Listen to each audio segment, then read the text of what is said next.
Pickup request या बटनवरती click करायचे आणि तुमचं अशा प्रकारे तुम्हाला पिकअपसाठी दिसेल. त्यावेळेस तुम्ही पिकअप रिक्वेस्ट या बटनवरती क्लिक करायचे आणि सिलेक्ट द हॉर्स म्हणजे किती तासाने तुम्हाला पाठवायचं आहे.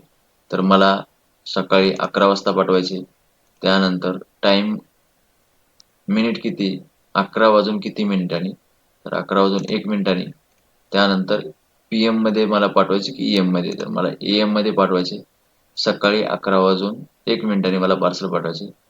कोणत्या डेट मध्ये पाठवायचं आहे, पिकअप डेट काय असायला पाहिजे. पिकअप डेट या इथे चेक बटनवर क्लिक करायचे आणि त्यानंतर तुमची पिकअप डेट आज दुपारी 1च्या आत 1 PM च्या आत जर तुम्हाला पिकअप ऑर्डर करायची असेल तर आजची डेट सिलेक्ट करा किंवा सरळ तुम्ही नेक्स्ट डेट सिलेक्ट करू शकता. मी नेक्स्ट डेट सिलेक्ट केलेली आहे आणि किती पार्सल तुमचे पॉकेट आहेत की प्रोडक्ट किती आहेत. उदाहरणार्थ समजा 2 आहेत, 3 आहेत, असे 22 आहेत.